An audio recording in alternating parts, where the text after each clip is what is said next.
Ladies and gentlemen, welcome to ARN. It's time to talk wrestling. It's time to tell some stories. And it's time to ride with the enforcer himself. I'm Paul Bromwell. And as always, I'm joined by a man who's done it all.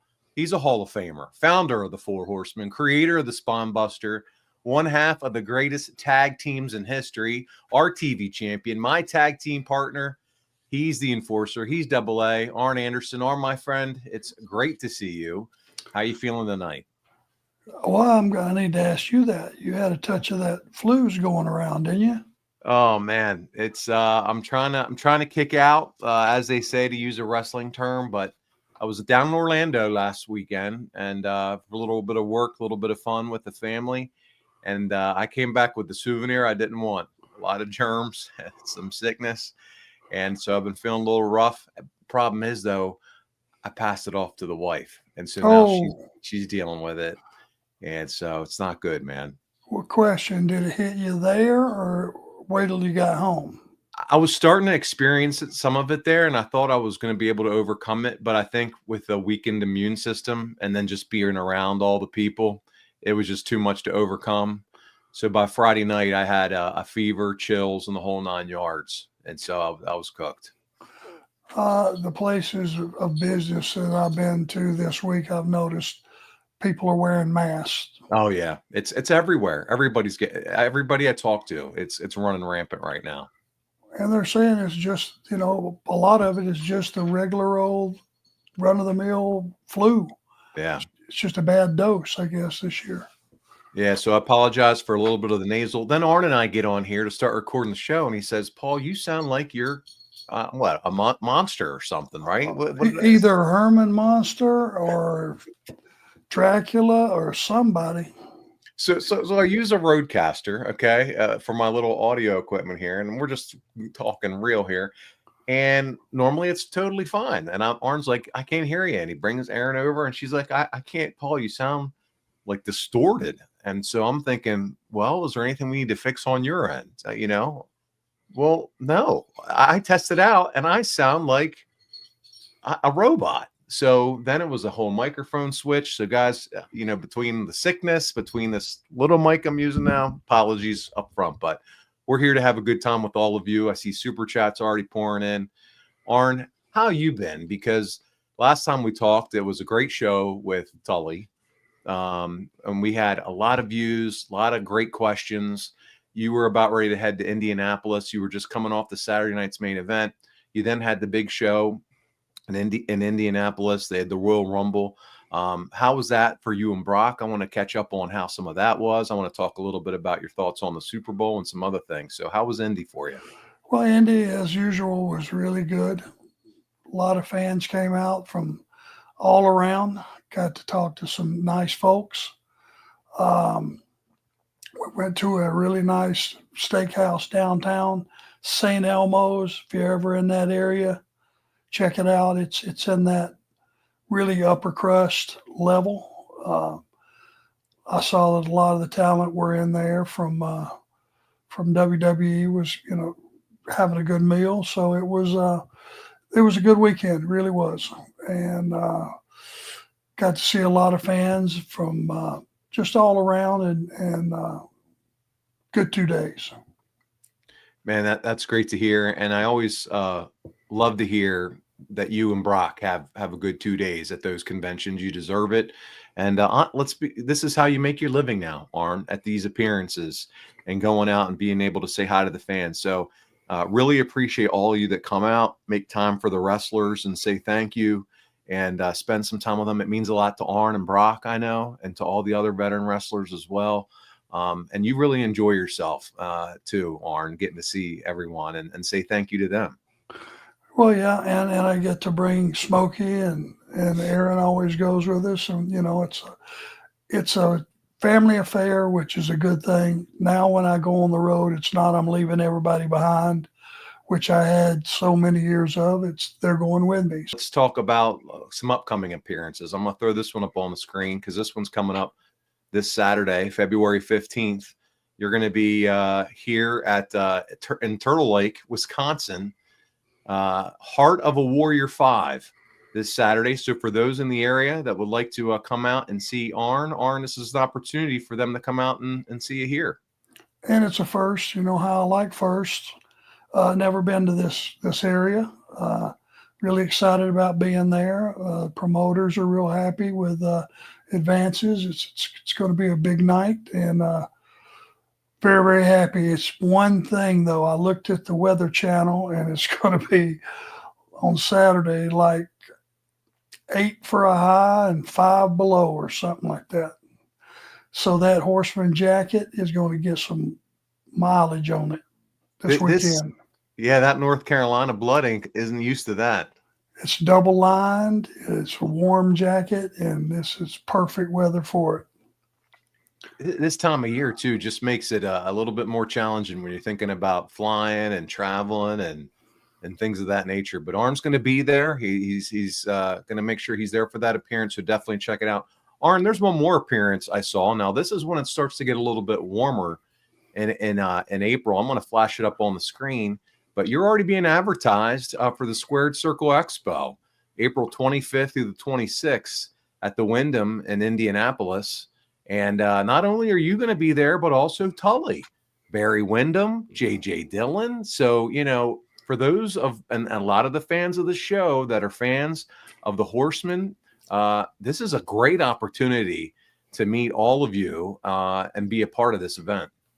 Well, and Brock's going to be there too. Oh, great. And this is one of those deals where, you know, somebody brings up one of those 4-packs of the action figures, which are really nice to be a chance to get them signed. Usually you can get 1 or 2, and you have to wait till another WrestleCon or whatever it may be. And but this time you can get 4 signatures all right there at the same time if you possess those 4-packs. I don't know yet, but this is one that I'm eyeballing, Arn, thinking about maybe coming out to Indianapolis myself. You will be, I mean, it's the people are so nice. I mean, everything about it is it's just a nice place. It's a sports-minded town. You know, they love wrestling. They've always supported wrestling. And if we get you there on top of that, I would love it. You can leave that voice that we heard a little earlier, leave that home with you. Okay? Leave that at the door. We won't need that one out in Indy. Thank you. You can't now. Listen, you can't make me laugh too much. I'll go into a coughing spell and won't recover. So you can't do that to me. Well, when you started talking to me there for a minute, I got scared. I went and unsheathed that clock. You flipped those headphones to Aaron so fast. I said, "Here, hold this. I'm scared of him." It was funny. Oh man! All right, Arn. So there's your appearances. I want to, before we jump into some other things, what did you think about last night's? I don't even know if you call it a game. It was some domination by the Eagles against the Chiefs last night. What did you think of that? In the Vietnam War, their soldiers used to put bamboo shoots up under your fingernails for torture. Very similar to what I was feeling last night. It was a rout. There's one thing just to say that is I've never seen happen before. The defense of the Philadelphia Eagles dominated the offense of the Kansas City Chiefs, and that was the difference. All those just the cave in from the pocket and just Sweat and others, unreal. Josh Sweat. Yeah, I mean that quarterback for Kansas City has always been able to scramble out of that. I don't know what they ended up with, 7 or 8 sacks record. It was unbelievable. You just got to give the credit where credit's due. It's the defense. They stopped the running back. Yeah, Saquon, they held him in check, and Jalen Hurts got it done. They just found another way to win. Yeah. And that's what your great teams, when you go back and dissect them, that's what is so true. They found a way to win, and they did. You got to give credit where credit is due. Jalen Hurts at the end said defense wins championships. It was a well-balanced, well-oiled machine. And man, they got it done last night. It was impressive, and it was unexpected. I think the way they won, not that they won. Okay, cool. There was a chance to win for sure, but the way they did it, my goodness, they manhandled the Chiefs unlike I've seen anybody manhandle them. Well, and they let their foot off the pedal right at the end, or it would have been worse than that. Yeah, for sure. All right, so we got that now. Hey, there's one other thing that I wanted to share real quick. And I mentioned that we had Tully on the show the last time, and we announced that he is now going to be part of the video game that's released this year. You and he are now going to be downloadable a tag team as the Brainbusters. So the guys over at the video game were like, Paul, we are going to provide you with a 12x16 for your shop that you can now put on your shop and sell as a 12x16 Hal Haney art. And they right now it's available at 1tsport.com, the number 1tsport.com. You can buy the Ultra Pro Wrestling poster, this 12x16 of Arn and Tully together. Why? Well, why not? You get it. You can have it. It'll be printed for you. You can take it to Indianapolis and have them both sign it and autograph it for you. This is an awesome collectible. And I already got mine. I ordered mine. So it's available right now. Great price. Go head on over to the website. The first time, Arn, you said it, that you're together in a video game, right? It's the only one of its kind, I believe. Yeah. So if I'm not mistaken, I think that's the only one. So Ultra Pro Wrestling video games are going to be released to be determined, but in 2025. This is available now in our store, so check it out, along with some other great items. Arn, you talked about the Horseman jacket that you're going to be wearing. That's there. We got a nice fleece vest, the crew neck sweatshirt that I'm wearing now, the Horseman. Tully, after he saw this not too long ago, hit me up. He's like, hey, can I get one of these? So he now has this crew neck sweatshirt. I had sent him a picture of one that I found of him wearing this exact sweatshirt, standing in front of the wall with you and him giving an interview with Bob Caudle back in the day. So now he has this in his collection and will be wearing this around. So guys, this is where you can get this merch and as well as the Brainbusters 12x16 and get that autographed. So don't sleep on 1tsport.com to get all the merchandise. The Four Horsemen, officially licensed provider of Four Horsemen gear. So I wanted to make sure that I mentioned that as well. And it looks good on you, kiddo. Like the colors. Thank you so much. I love it. I love representing the Horseman brand and Arn Anderson and Tully and all the guys that are over there on the website. Arn, before we kick off and I start to get into some questions, thank you all. I see the comments rolling in. I see super chats coming in. We're going to get to all of them tonight. We're going to talk about the Nitro era beginning. That's right, Arn. It's September 1995 tonight. And it's all about Nitro kickstarting. I want to ask, how's Brock doing? What's the latest on Brock? Know he's working with MLW. Can you give us an update on how things are going with him? Well, they were just in Atlanta again at Center Stage a couple of days ago, Saturday night, which he has heard all the stories of all the things that went down at Center Stage. I mean, that's where we did a lot of our TVs. You know, that's the infamous setting for Paul and Vader's fight. Yeah. He actually found the area, and Eric was there. So he could point out exactly where it went down.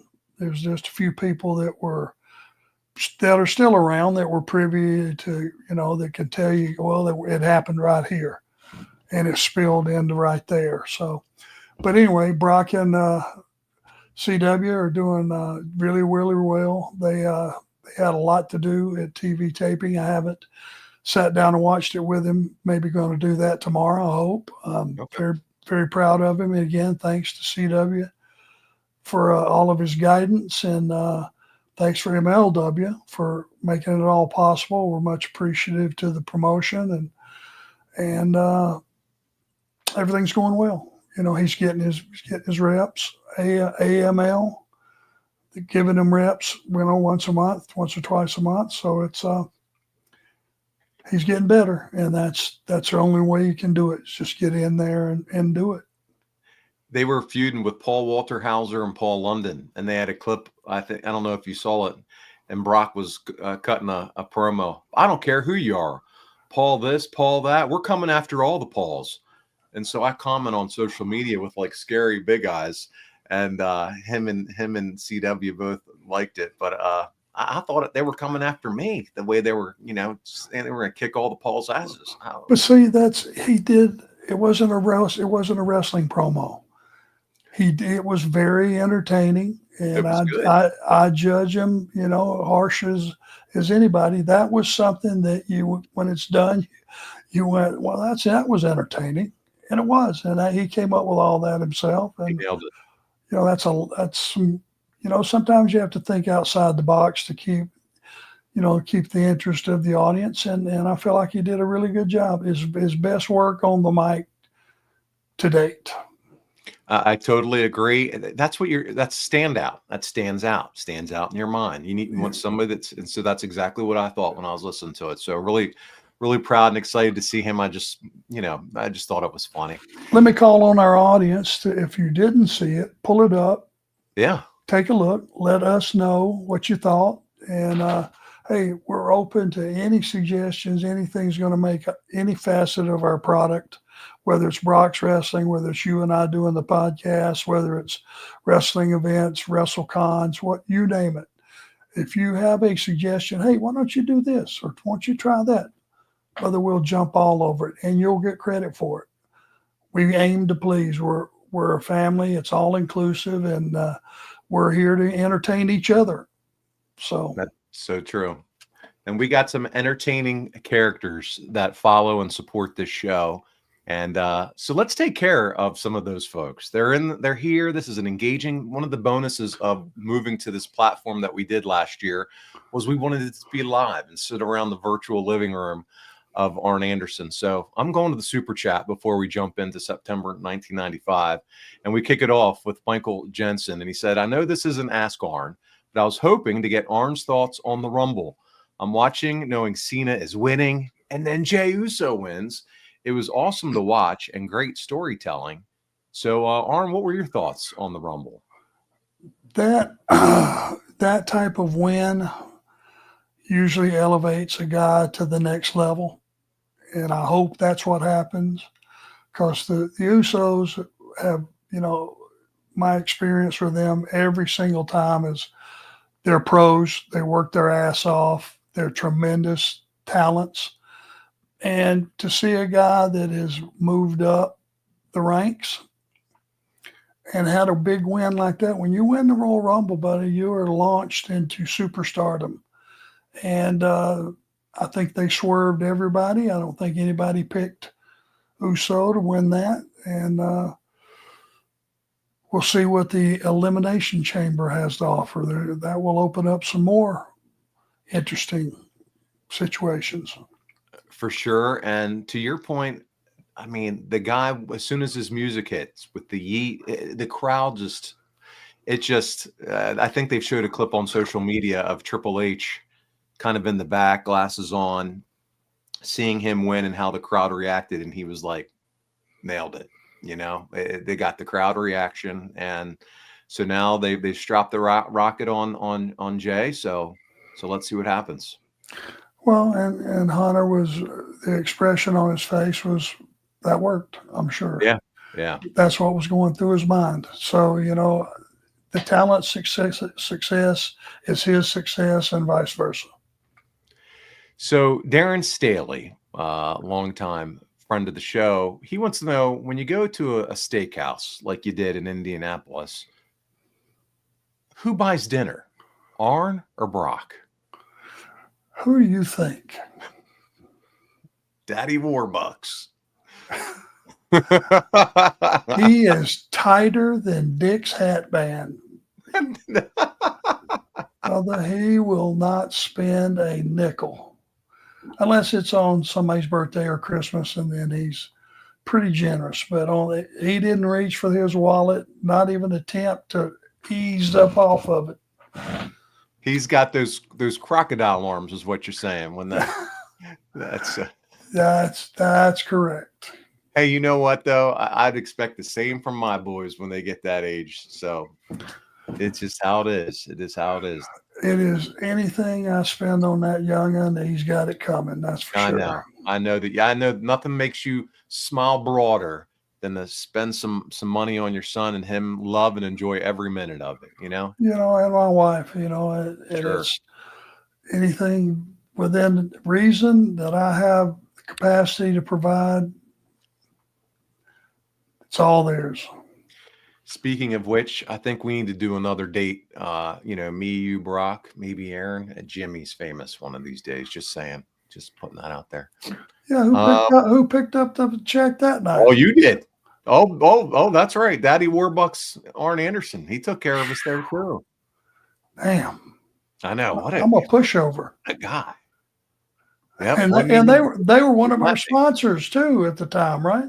What's that? They were one of our sponsors. They had advertised on the Arn Show. That's right. You'd think they would have said, "Hey, here."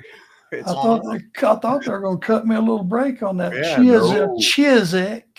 Yeah, especially when you know when you saw you paid for refills on the Cokes. I mean, come on. Just kidding, Jimmy's. You guys were great. The food is tremendous. I'm teasing. I know. It was excellent. All right, let's go back. We'll wrap up some of these super chats and then start with this. Let's see here. Eddie Prather. I think we talked about this. Arn and Paul, how about that Super Bowl beatdown? We did talk about it, Eddie. It was something ugly. Something else. Yambag Jones. Oh my word, here he is. Kansas City. He just ain't gonna let it go, is he? KC did their best Elegante impression. Oh he is addicted to that guy with you. Yeah. I wish he was still around and could chop you one time. That's awesome. That is awesome. Oh man. All right. And Daisy Mama this is the perfect segue into the Nitro era. Daisy Mama, we're coming to you next, and then we're going to jump in. What were your thoughts, Arn, about Nitro? Let me flash it up on the screen. She's a paying customer here. What are your thoughts about Nitro starting 3 minutes before the hour to give away the results of Raw? Now, we know that would come in time as Nitro would continue on, but what did you think of that strategy? Starting a couple of minutes early? Yes, and give away some of the results on what they're gonna see on Raw because it was taped. Well, there's been a lot of Monday morning quarterbacking about that, giving away results of matches. I do think starting a couple of minutes early was a good idea. Yeah. You know, because people are switching channels when they know it's time, especially when they know that there's a war fixing to go down. So I would think people would be sitting down and getting ready to watch the show, get their beverages, get their food, get their snacks, whatever, get set up a couple minutes before the show. They don't want to miss the open because it's all brand new territory. So it's possible right off the get-go you may miss something. Starting a little bit early would help you with that first quarter hour, I would think. Well, let's talk about it, and we're going to jump in. It is September. This is what we've advertised on the show to talk about. It's the big kickoff. It's Monday Nitro. Ted Turner gives Eric Bischoff the green light to go ahead and go head-to-head with WWE. No more small studio tapings. WCW is going live. Arn, all of a sudden, now WCW is going to go live every Monday night. This is something they've never done before. Studio tapings, sure. Live show every Monday night. Thoughts when you hear that this is now the direction and then that this is where you're headed from a travel schedule, from what are you thinking production wise? Is there any concerns from the wrestlers, from an organizational standpoint? What were your thoughts back then when you heard this? Well, before you had any information, or a proven track record of a few weeks to know, okay, how is this live thing, I know you don't get a second chance at live TV. Once something happens, you got a 7-second delay and then it's gone. It's in the archives. So I was apprehensive because, it could be anything from a missed camera shot that was critical to a talent saying the wrong thing, doing the wrong thing, all kind of no-nos that now you had no control over, either the talent observed the rules and stuck to what the company policy was, or they didn't, and you didn't have any control over it. The first Nitro is completely unopposed, so WWF's preempted. It was so fun. So doing research for this month, 4 Nitros. The first one is in Minneapolis, Mall of America. You're seeing Hogan talking about Pasta Mania. Did you ever have any pasta from Pasta Mania? No. What was the date of that show? Do you know? September. It was September the 4th, 1995. Okay. Yep. And it just looked cool. It looked cool the way they had the whole thing set up camera wise. Can you recall anything about just being there? Anything that you want to share with the fans about just being there that day, walking out the day of? Did you go walk around the ring, just scope out what it was like? Talk to us about the experience. Yeah, and the way it looked like from a distance, because there was 3 or 4 levels. Yeah. In that mall, and it looked like a prison movie for just a second. True. Seeing everybody, if you think about it, everybody standing up there, it was like Escape from New York or something, until you focused in and went, oh, okay, there's the ring, there's wrestlers, there's a bunch of people. There was a ton of people there hanging out, watching it too. It was cool. Yeah, very cool. As I said, it was an hour. It would eventually go to 2 hours. And then, as we know, it would go to 3 hours once it really, took off and became a juggernaut. And the success would lead to Thunder. But there was so much programming. I was watching Nitro. They're advertising Sunday main event. They're still advertising Saturday night wrestling. You had the advertisement for Fall Brawl. There's plenty of content. It makes me think of today's era of wrestling, of when you have Raw on all their shows, or WWE all their shows, AEW all their shows. You can really start to see the content that WCW was putting together and pushing out. Thoughts on Eric Bischoff, because this is really where Eric Bischoff is the face. He's the guy. He's leading Nitro. He's the main guy on the stick. It's not Tony Schiavone at this point. Do you think him as the outside perspective really helped lead WCW as, hey, he's not a traditional wrestling guy. Do you think that his perspective really helped aid in this resurgence, I guess, for WCW? Well, any way you look at it, he had a fresh perspective. He had a whole different outlook on what he wanted to do. He had the NWO, which bled into Hulk Hogan being a heel for first time in a very, very long time. Some people think it was the only time. I think he was a heel in maybe AWA or maybe WWF or something. Mm-hmm. Wasn't the first time, but it was the first time since he became Hulk Hogan, and he was this eat your vitamins and all that mess. When you've got that card to play, you're turning him heel, and those guys, man, you had a once in a lifetime opportunity to do something that had never been done. It was incredible, and as I sat there and watched it, to think of what it would become, knowing how the story unfolded, and to take a risk, like that. Tell me how you felt when one of the announcers said Hulk Hogan's here. I think it was Heenan, and you'll never forget it. But Schiavone said, "You're damn right he is." Remember that? Oh yeah. And he went, "Okay, here's the save. Here it is." Boy, was it the farthest from the truth. This is also the show, and we're going to get into this a little bit more, but where you started to realize this isn't the same old live or wrestling TV shows, because there's surprises throughout the month. There's title changes. We'll talk about that a little bit. And the first show here, your commentary, I'll get into it a little bit more here. Eric Bischoff, Bobby Heenan, and Steve Mongo McMichael is now brought in as part of the commentary team.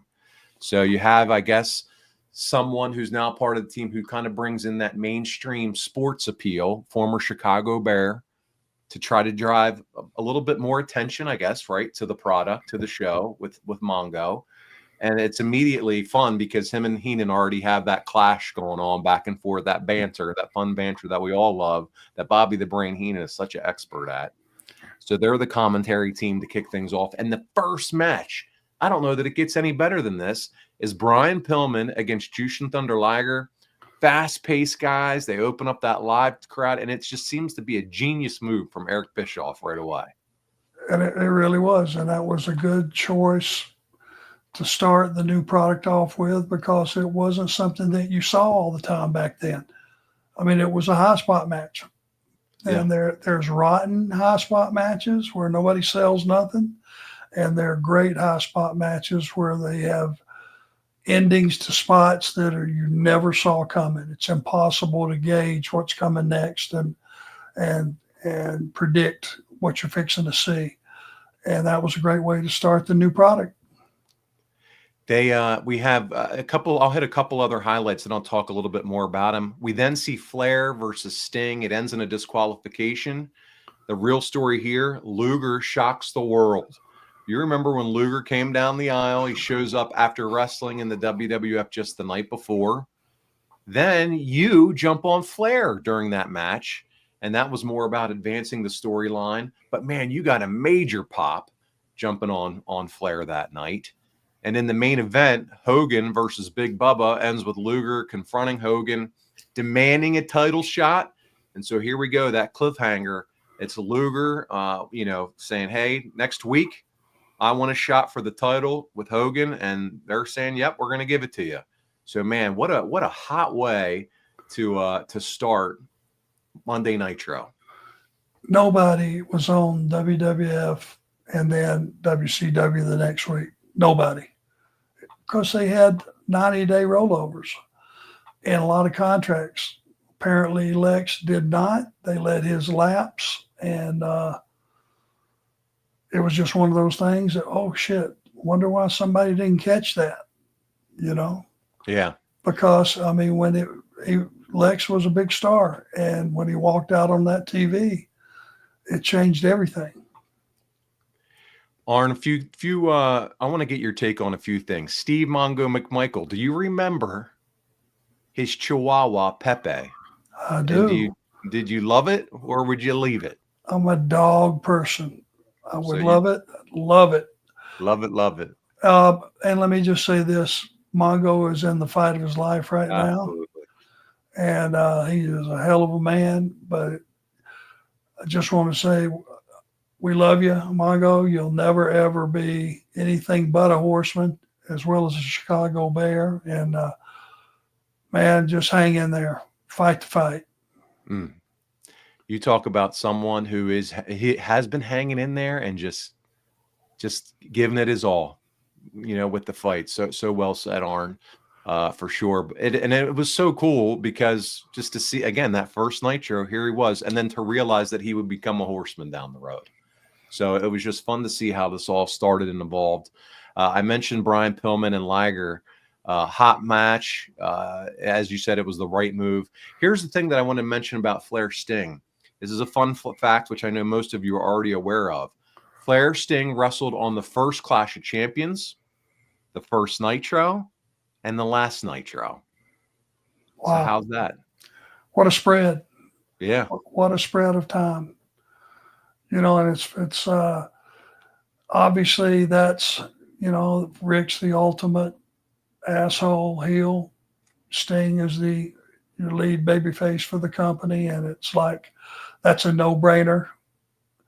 But the fact that it was still relevant when they had the last match is mind-blowing. Let's go over to Luger. I mentioned that he wrestled with the WWF the night before. How important do you think, Arn, the element of surprise was in Nitro's success overall? Because that wouldn't be the last surprise. We know that. We remember people coming through the crowd and Scott Hall, and there was always these types of surprises. How important do you think that was to the success? I love surprises because you know why? It plays into good storytelling. And good storytelling is and will always be what draws money. Anybody can go up there and knock each other down for 20 minutes and beat the crap out of each other. but it's the storytelling, the story.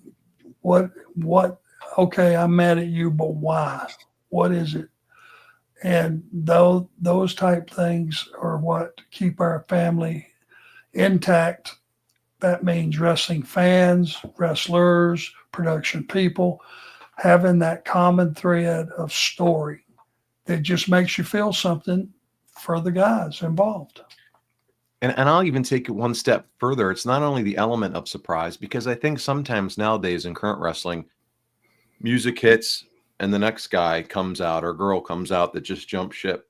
It's the story getting to the surprise, or you know what I mean? Like, it's got to be something impactful when the surprise happens, just not somebody's music hitting and they come out and, oh, okay, yeah, I knew their contract was up. And it feels like sometimes it's now overdone and we're starting to get numb to some of the wrestler changes. Well, there's only so many ways to do that. Guys or girls just showing up. I mean, it's probably everyone just about you can think of has been done already. So you gotta, I think you're better off saying, okay, they're coming, but in case you didn't watch this show, here's why. And here's who they are. Yeah. Because everybody doesn't watch everything and know who everybody is. So well said. I don't. And I'm assuming I'm part of the majority. Did you know that Luger was coming in that night, or was it a surprise to you too? It was a surprise to me too. And in those days, guys were professional and they kept it quiet. And a lot of times we would keep them not even in the building. They would be next door at a hotel or somewhere. There was no chance of anybody seeing them. So it was really a true surprise. I love to hear that. I love to hear when and you don't mind being surprised like that as the boys, right? It's professionalism. Yeah. I'm not offended. It's professionalism. Yeah. Because, all guys got to do is just, they can be talking about it and be in their locker room, and a guy goes by that's there for whatever reason. He's selling popcorn or he's sweeping up or whatever it is, and hears the conversation. He's on the phone to his buddy. His buddy's on his phone to the other buddy. Before you know it, it's out there. Somebody calls Meltzer, and you're off and running. Arn, you and Flair, you attacked him at the end of that match, but it wasn't about saving Sting in that match. It was all about, getting the fall brawl and setting up that vitriol hate, for lack of a better word, between the two of you. Just you were throwing lefts, and I wish you could watch it. I wish we could show clips like we used to. I don't remember that. Oh man, you went after him, and down the aisle, Doug Dillinger had to break you up. Did you expect fans to cheer you when you went after Flair like that? Because they did. No, I did not. Yeah. I thought they looked at Rick being at one level and me being another, and it wasn't necessarily so. Yeah. Well, we talked about how the show wrapped up. Hogan wins. Dungeon of Doom attacks. Luger makes the save. He and Hogan go face to face. We got the cliffhanger for the title the next week. I mean, it's a perfect way to get into week 2, don't you think? When you are going against the WWF the next week. Yep. Reel them in. For those that are listening only, he did the old fish hook. That's right. Hook them and reel them in, and have it where when that show goes off the air, I am dying for more, not less, more. Well, we continue on because it's the build to Fall Brawl. Fall Brawl was this month as well. And you had the Dungeon of Doom versus Hogan's team. You had Hogan, Savage, Sting, and the plan was for Vader. But we all know that Vader, according to storyline, went AWOL. Arn, you outlined what AWOL was 2 shows ago, and that was the backstage incident with Orndorff. So they have to figure out a storytelling or some kind of something to share at Nitro, the next Nitro, to say, hey, Vader's no longer a part of the team. So they tell us he's going AWOL, and now Team Hogan is down a man. And so now all of a sudden we're going to have to try to figure out what's going to happen. So at the second Nitro, There is, all the guys are in the ring. Hogan and Luger are fighting each other for that world championship. And the Dungeon of Doom runs in, attacks Hogan, doesn't touch Luger, but does a beatdown on Hogan until Savage and Sting come in to make the save. And once they do, they all get up in the ring and are talking to Mean Gene Okerlund. And Luger stands up at this point, and Savage and Hogan get on the mic and they say, "What's your deal, Luger? Where do you stand? Who do you stand with?" And so Sting gets on the mic and stands up for Luger and says, "Listen, we're down Vader. I think it makes sense, with Vader out of the picture, let's bring Luger on the team." So all of a sudden, you're starting to see the storytelling unfold. They ultimately decide to go with Luger, which Savage was opposed to, by the way. Hogan was for it, Sting was for it, so they chose to go with Luger. But think about this team, all right? Savage, Hogan, Luger, and Sting. This is like a dream team when you think about it from star power. Should be unbeatable. There's really, nothing at that time you could have put together that had a chance against those guys. I'm gonna do you one better though. How cool would it have been if they told the story of Vader and Orndorff just like it happened? The build in the afternoon. I mean, make it a couple of 3 weeks of here's what really happened, and tell everybody exactly what happened. You're talking about a look behind the curtain without hurting anything business-wise. How cool would that have been? Because it was one of the most breathtaking things I've ever seen out of a couple of guys that were at a different level as killers. So you're saying come on the air, you're Eric Bischoff, and say, "Listen, WCW has decided to yank Vader from this match due to a backstage incident with Paul Orndorff." Like, just go right into it? And yep, and then we will have more information when we're able. And you go through the show and you just don't hear anything. You open the next show the next week. I told you we were going to have more information, but legalities stood in the way. This and that and the other lawyers got involved. But you know what? The lawyers don't run our show. We do. And here's what happened after that. And you tell the absolute truth, because it was something that was never happen again, probably.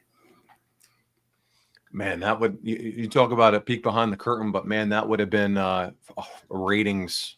Talking about a quarter hour.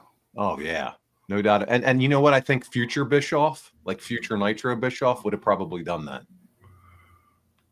If somebody would have suggested it to him that he trusted, maybe.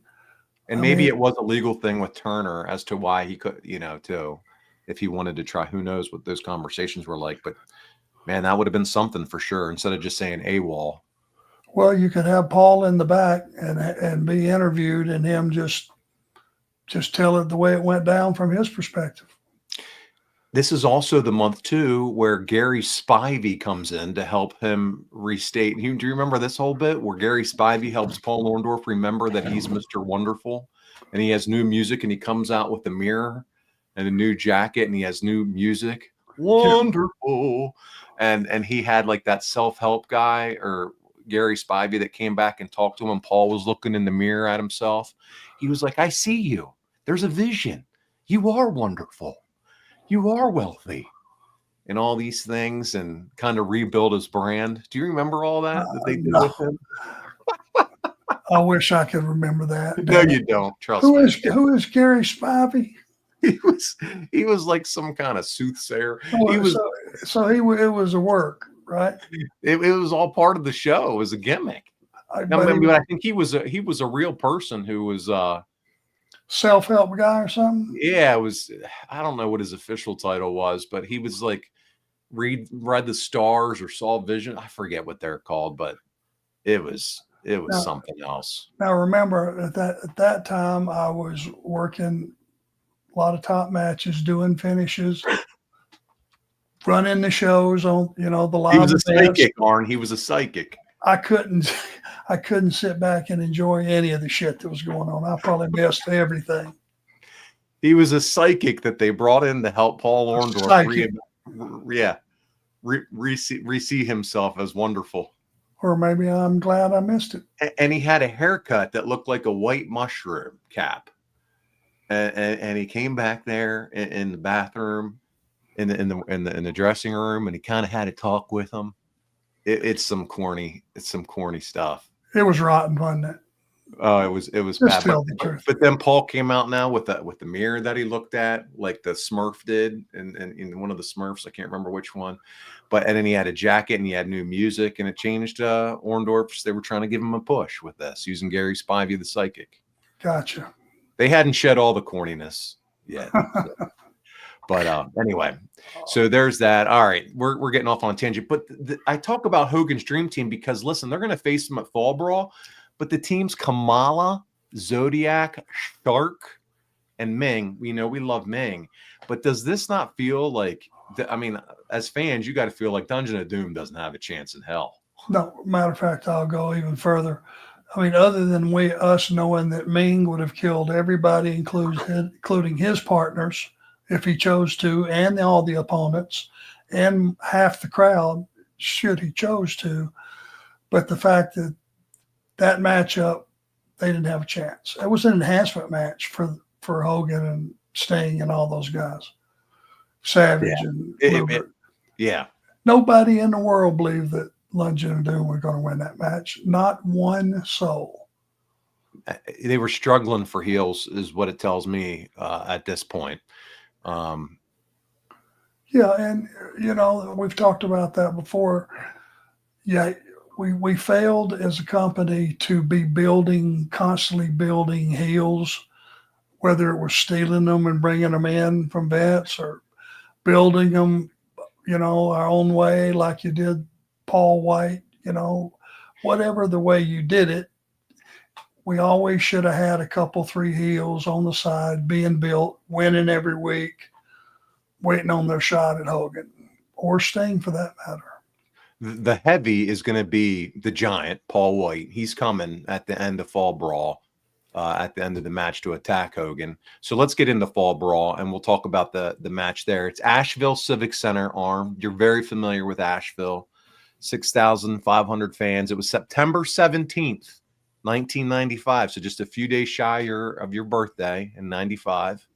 And the match opened Johnny B. Bad, Brian Pillman. It was a 30-minute classic. It got to a point where they had to extend the match, sudden death, for these two, but a great match. And it just showed that Bischoff trusted the younger talent, and so it was great to see. Also on this card, DDP, he won the TV title from another one of your favorites, the Renegade.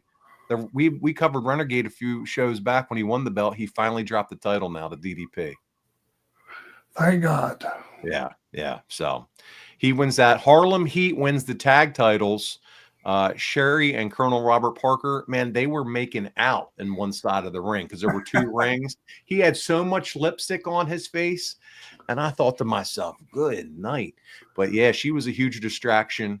And they won the belts. They even looked at her like, what are you doing? And she was like, it was my strategy to get you the belts. So that happened. But, man, the match to me of the night was you and Rick. Now, they did a video montage, Arn, leading up to it. And I don't know if you remember this or not, but I had to rewind it because at some point they showed how they interviewed Aaron. They said it was in your home for the build up to this match. And I was like, holy shit, there's Aaron. And I don't even remember this. Now that I know her, I'm like, I didn't even remember that they had interviewed her as part of this feud. Can you take us through all that entire night, the pre-match moment that never happened before, all this? I think you've talked about it in the early days of the podcast, but can you take us through that? Well, we did it at the house I lived at the town, at the time. It was first house I'd ever bought, and it was in Charlotte, and they came to the house. And the deal was they came in to get one of those TMZ scoops from Aaron. she was a little bit overwhelmed. She didn't know she could throw them out. Then I show up at the house and there's camera crew there. And I pretty much just said, hey, this is personal. Forget about getting a rating or whatever. I don't remember what the verbiage was, but I threw them out of the house. And it was one of those things, another little something that made it real.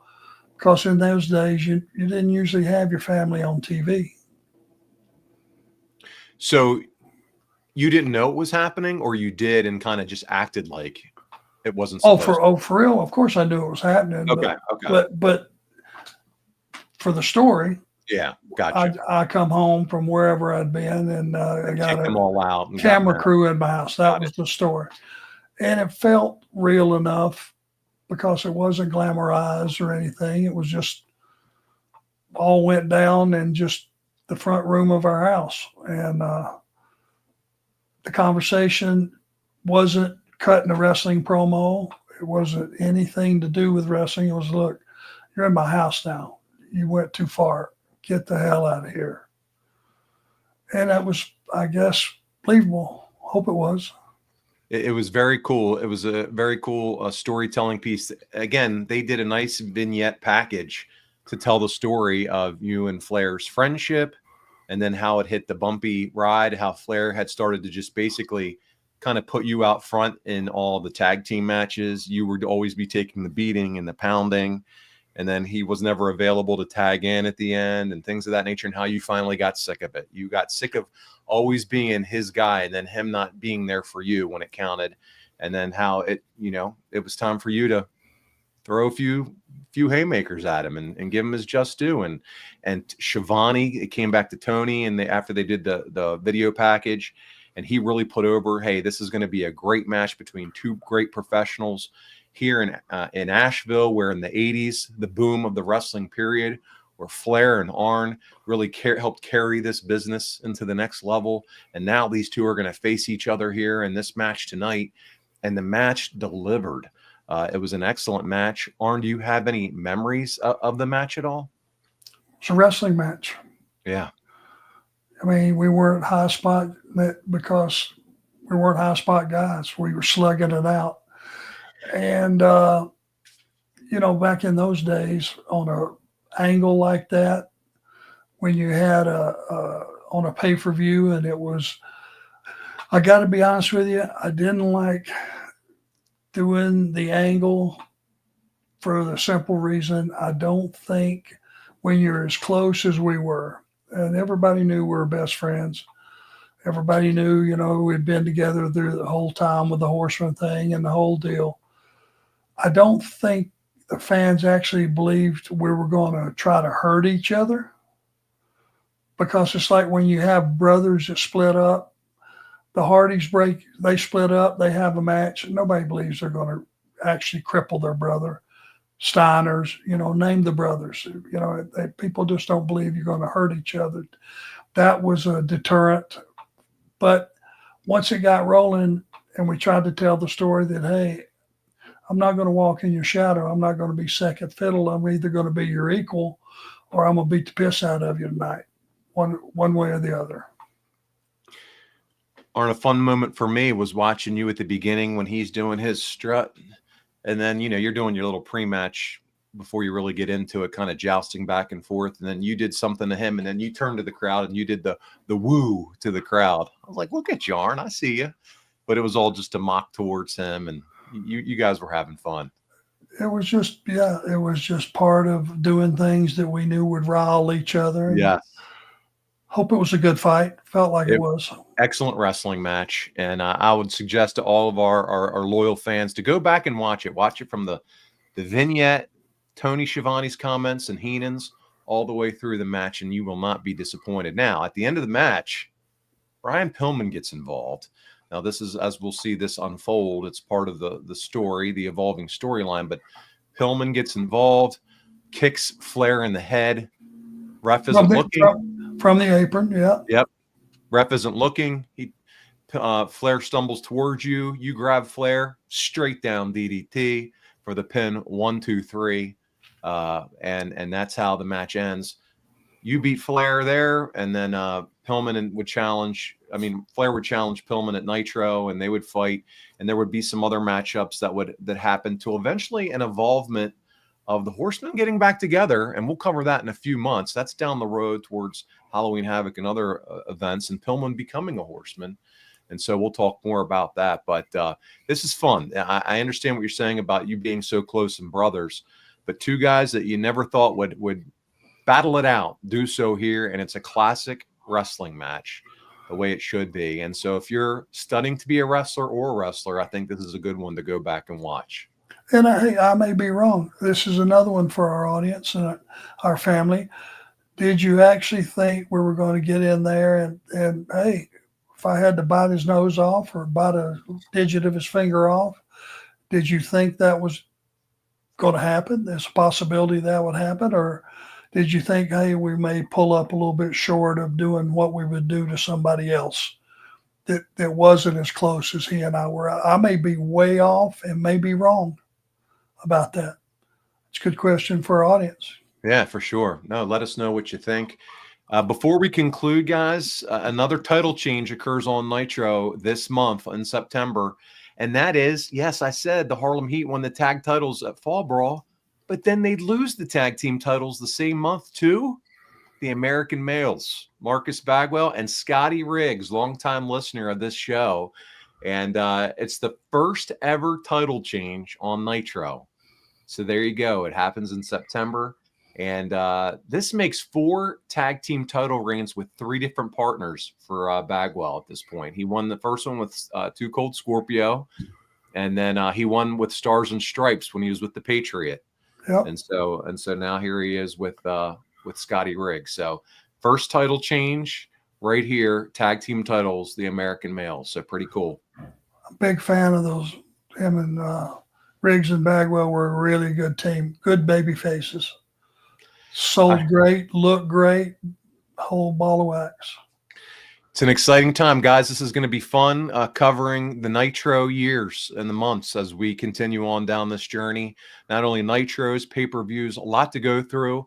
And we're doing one show a month on each of these months. So we're going to cover the high points, especially when it involves ARN, and then continue to do these Ask ARN Anythings.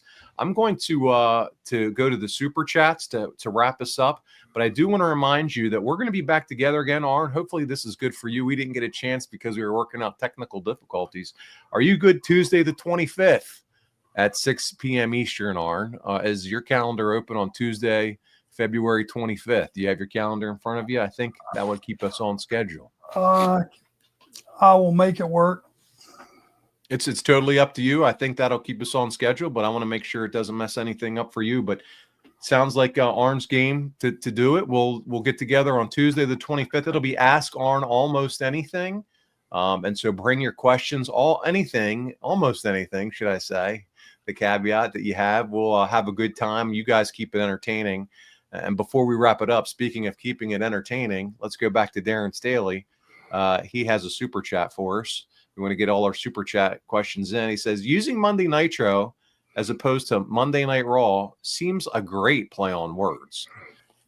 Night Raw, Nitro. Does AA know if the alliteration was intentional? Night Raw, Nitro, Night Raw, Nitro.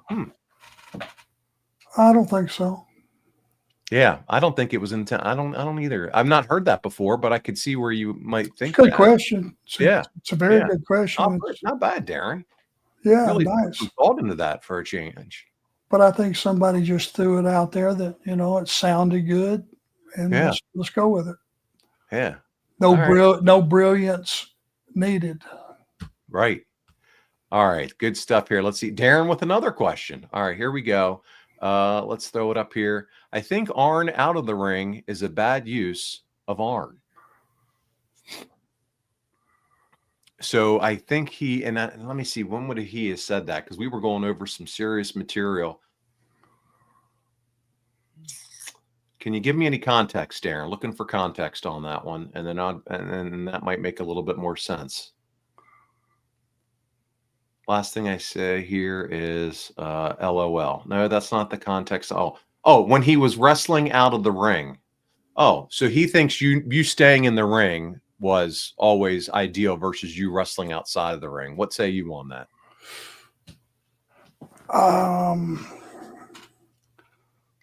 Are they saying they just preferred my wrestling ability other than my brawling ability? Is that what am I reading that the wrong way? No, I think he's saying that having you in the ring is where you excelled, just your technical wrestling, versus being outside of the ring, the brawling style, I don't know, anything can kind of go wrong outside of the ring type deal.